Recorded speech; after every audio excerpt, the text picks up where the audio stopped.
하나님 말씀 봅니다. 열왕기하 9장 14절에서 26절까지입니다. 구약 성경 제 성경책으로 576면입니다. 열왕기하 9장 14절에서 26절까지입니다. 구약 576면 열왕기하 9장 14절에서 26절까지 제가 혼자 읽도록 하겠습니다. 이에 님시의 손자 여호사밧의 아들 예후가 요람을 배반하였으니 곧 요람이 온 이스라엘과 더불어 아람의 왕 하사엘과 맞서서 길르앗 라못을 지키다가 아람의 왕 하사엘과 더불어 싸울 때 아람 사람에게 부상한 것을 치료하려 하여 이스라엘로 돌아왔던 때라. 예후가 이르되 너희 뜻에 합당하거든 한 사람이라도 이 성에서 도망하여 이스라엘에 알리러 가지 못하게 하라 하니라.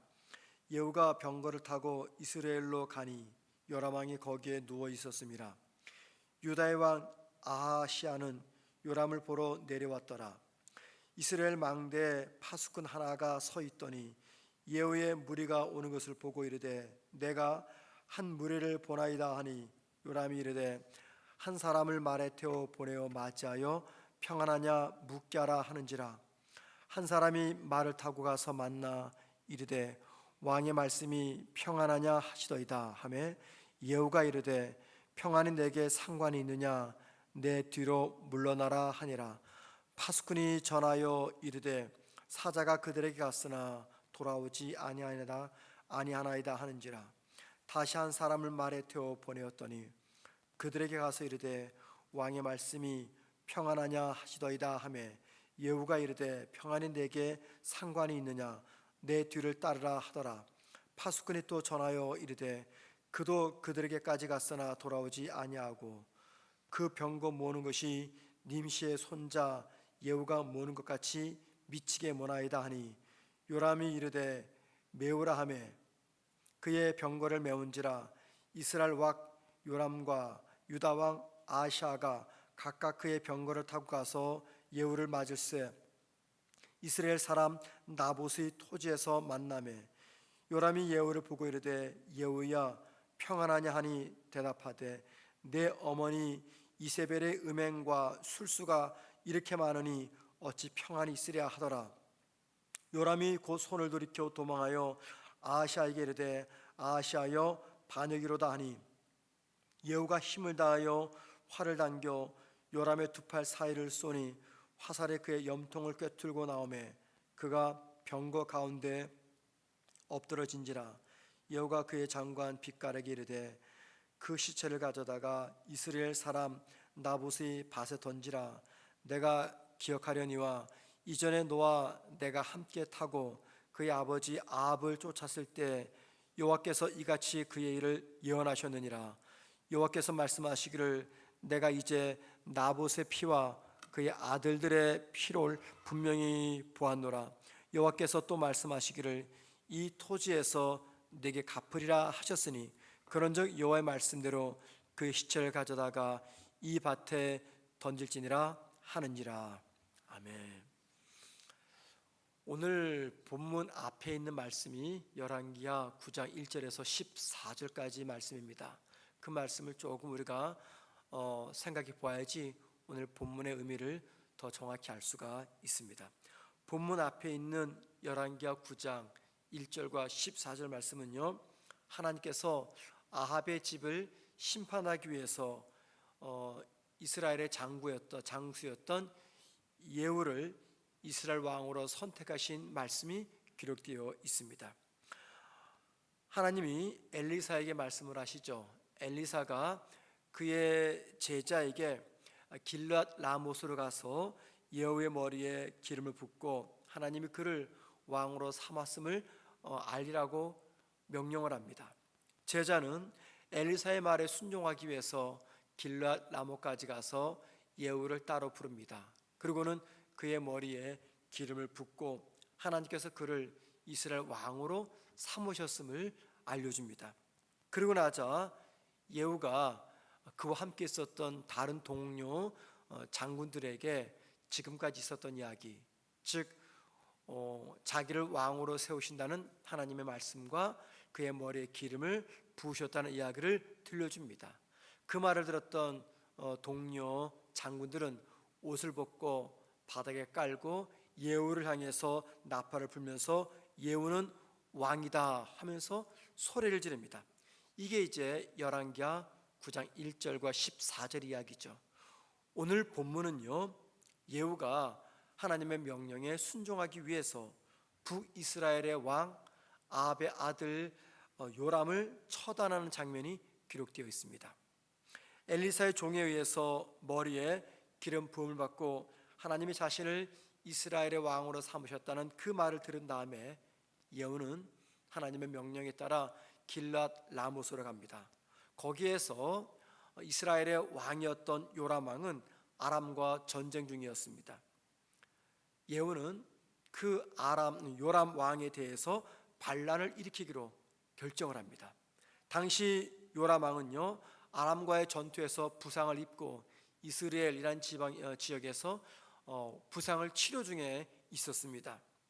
예후는 병거를 타고 요람 왕이 치료 중인 이스라엘을 향해서 속히 빠르게 진군합니다. 요람 왕은 예후의 병거가 가까워지는 것을 보고 보초를 보내서 확인하도록 합니다. 하지만 보초들은 돌아오지 않고 거기서 예후의 편이 되고 말죠. 예후를 만나러 간 부하 병사들이 돌아오지 않자 궁금했던 요람 왕이 이번에는 유다 왕 아하시아와 함께 직접 병거를 타고 예후를 맞이하러 나갑니다. 그들은 나봇의 포도밭 근처에서 예후를 만나죠.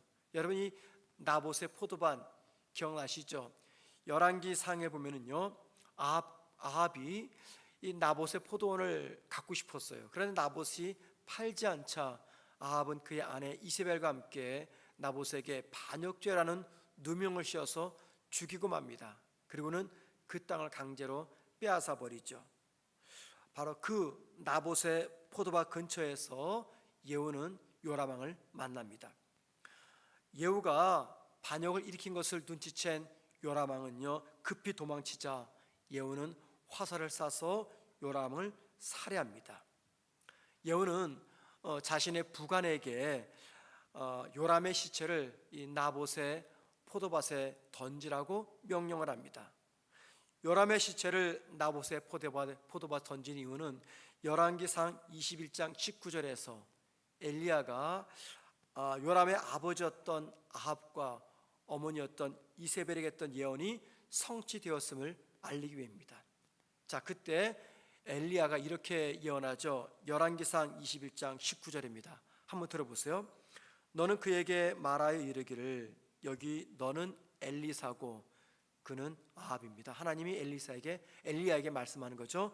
너는 그에게 말하여 이르기를 여호와의 말씀이 내가 죽이고 또 빼앗았느냐 하셨다 하고 또 그에게 말하여 이르기를 여호와의 말씀이 개들이 나봇의 피를 핥는 곳에서 개들이 내 피 곧 내 몸도 핥으리라 하셨다 하라.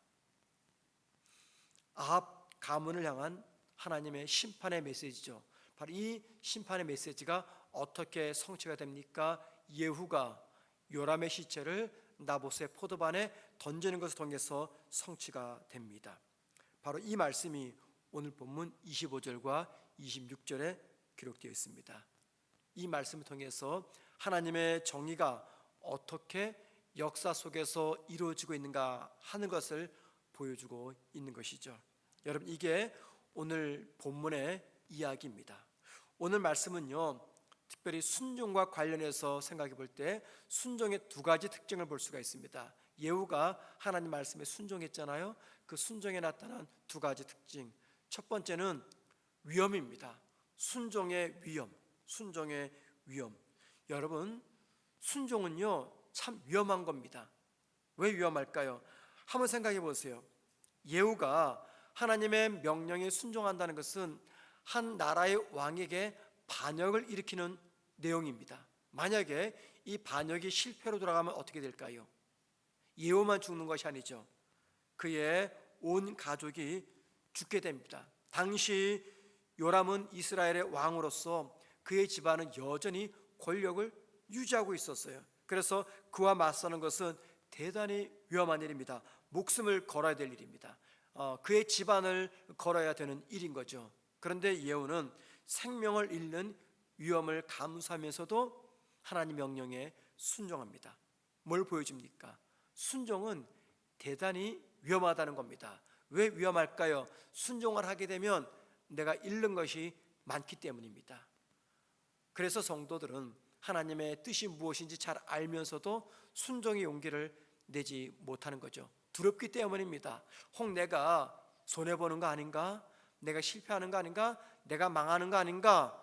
내가 무시당하는 거 아닌가? 이런저런 이유 때문에 순종을 기피합니다. 순종은 위험합니다. 그래서 예뿐 아니라 저와 여러분도 하나님 명령에 순종하려면 위험을 감수해야 된다는 겁니다. 세상에서 저와 여러분이 하나님 말씀을 지키면서 살아가기 위해서는요, 두 가지를 포기해야 됩니다. 삶의 안락함과 삶의 안정감입니다. 보세요, 여러분들. 이 이른 새벽 얼마나 우리 몸이 피곤합니까? 어제까지 명절 연휴를 보내고 많이 힘드실 거예요. 그런데도 기도하는 사람으로 살기 위해서, 기도하라라는 하나님 말씀에 순종하기 위해서 여기 나오기 위해서는요, 수면이라는 아주 우리 몸을 다 피곤을 제거하는 이 수면을 우리가 포기하고 안락함과 안정감을 포기하고 여기 나왔습니다. 뭐 새벽 기도만 그렇습니까? 우리가 하나님 말씀에 순종한다는 것은 내가 얼마든지 누릴 수 있는 삶의 안락함과 안정감을 포기해야 된다는 겁니다. 때로는 순종하기 위해서는요, 사람들의 비난과 조롱, 그리고 사회적, 직업적 불이익도 당할 때가 있습니다. 그런데 오늘 예후의 모습은 우리에게 진정한 믿음의 순종이 무엇인지를 알려줍니다. 진정한 믿음의 순종, 이게 무엇입니까? 위험을 무릅쓰고 하나님 말씀에 순종하는 용기와 결단력입니다. 여러분, 순종은요 참 위험합니다. 그래서 목사인 저도 성도들에게 순종하십시다, 심지어 말할 수가 없는 게 저 역시도 순종의 문제 앞에서는 두렵기 때문이죠. 힘들기 때문입니다. 그런데 순종은 분명히 위험하지만 그것으로 끝나지 않습니다. 오늘 본문이 보여주는 순종의 또 다른 특징이 있습니다. 그게 뭘까요? 순종의 축복입니다. 순종하는 자에게 주시는 하나님의 축복을 오늘 예후의 모습을 통해서 발견할 수가 있습니다. 하나님 말씀에 순종하는 거 위험을 감수하는 일이지만 그 순종은요 결코 헛되게 돌아가지 않습니다. 자, 예후의 이야기 두 가지를 보여주죠. 하나님 말씀에 대한 철저한 순종이 궁극적으로는 하나님의 축복과 계획이 이루어지는 통로가 된다는 겁니다. 예후가 하나님 말씀에 따라서 요람의 가문을 심판하자 이로써 엘리야를 통해서 하신 예언의 말씀이 성취가 됩니다. 그리고 그것으로 끝납니까? 아니죠. 예후는 이스라엘의 왕이 됩니다. 예후는 지금 하나님의 정의를 세우는 도구로 사용되고 있습니다. 그리고 그로 인해서 그는 북이스라엘 왕이 되는 축복을 누리게 됩니다. 여러분, 순종은 하나님 말씀에 대한 순종은 분명히 힘들고 위험한 겁니다. 하지만 그 결과는 우리에게 축복이 된다는 겁니다. 하나님 말씀에 순종하는 자는 때로 손해볼 수 있고 어려움을 겪을 수 있습니다. 그러나 순종을 통해서 나를 향한 하나님의 계획과 축복이 성취가 됩니다. 하나님은 순종하는 자를 절대 그냥 두지 않습니다. 이것은 성경의 일관된 가르침입니다. 여러분, 성경을 보면은요 항상 순종과 불순종 두 개의 길을 우리에게 보여줘요. 순종의 길을 걸어가는 자는 힘들지만 결국은 하나님의 은혜를 경험하지만 이 불순종의 길을 걸어가는 자는요 처음에는 좋은 것처럼 보입니다. 하지만 결국에 가서는 아픔과 상처와 고난을 겪게 되는 거죠. 왜 그렇습니까? 하나님은 당신의 말씀에 순종하는 자를 그냥 두지 않기 때문입니다. 하나님은 당신의 말씀에 순종하는 자를 위해서 놀라운 축복을 예비하고 계시다는 거예요. 이것이 오늘 본문을 통해 주시는 하나님의 말씀입니다. 무엇보다 내 삶이 불안하다면요, 하나님 말씀에 순종해 보십시오. 불안을 극복하는 놀라운 평안과 기쁨이 주어집니다. 내가 하나님 말씀에 순종한다는 것은 말씀드린 대로 손해와 희생을 치러야 되는 일이잖아요. 그 희생과 손해를 치를 때는 많이 불안하고 망하는 거 아닌가 두렵기도 합니다. 하지만 결국에는 우리 마음속에 세상이 줄 수 없는 평안과 기쁨이 찾아옵니다. 이게 바로 순종하는 자에게 주시는 하나님의 은혜이죠. 무엇보다 우리가 하나님 말씀 앞에 순종할 때 하나님은 당신의 말씀에 순종하는 자의 삶을 책임지시고 인도하실 것을 오늘 말씀을 통해서 볼 수가 있습니다. 여러분, 예후 이야기, 하나님 말씀에 순종하는 것은 두 가지 특징이 있다. 위험을 감수해야 된다. 두 번째, 그럼에도 불구하고 축복이 주어진다라는 것입니다. 저와 여러분도 일상의 삶에서 예후처럼 하나님의 말씀에 온전히 순종함으로써 우리의 순종을 통해서 하나님의 계획이 성취가 되고 그 순종을 통해서 하나님께서 준비하신 놀라운 은혜를 누리는 저와 여러분 되기를 주의 이름으로 축원을 드립니다. 기도하겠습니다. 하나님, 오늘도 이른 새벽 저희들을 불러서 기도하는 자로 세우신 거 감사합니다. 몸도 많이 힘들고 잠이 부족해서 피곤하지만 그런 성도들에게 하나님께서 육신의 평안함을 주시고 피곤을 제거하여 주옵소서. 하나님, 예후의 순종의 모습을 통해서 우리가 하나님 앞에 말씀 앞에서 어떤 자세를 취해야 되는 생각해 보았습니다. 하나님 말씀에 순종하는 것이 결코 쉽지 않은 일이지만 주님 말씀에 순종하는 것이 내 삶의 큰 복된 하나님의 계획임을 깨닫게 하시고 나의 순종을 통해서 하나님의 놀라운 계획을 이루어가는 은혜 베풀어 주옵소서. 오늘 하루를 살아가는 동안에 우리 삶에 찾아오는 크고 작은 어려움과 아픔이 있다면 감당할 만한 능력을 주시고 교만하지 않게 하시고 자만하지 않게 하시고 하나님의 뜻에 거슬리는 행동하지 않도록 주님 오늘도 우리들을 주의 손으로 붙잡아 주옵소서. 이 세상을 살아가는 우리 성도들 어느 곳에 있든지 주의 은혜와 함께 하시고 특별히 무더위 속에서 우리 성문교회 성도들 힘들지 않도록 도와주시되 연세 많으신 우리 응급셀과 밖에서 일하실 우리 성도들의 건강을 무더위 속에서 지켜 주옵소서. 오늘 한 날도 우리의 삶을 주님께 맡기면서 예수님의 이름으로 기도드립니다. 아멘. 하늘에 계신 우리 아버지요,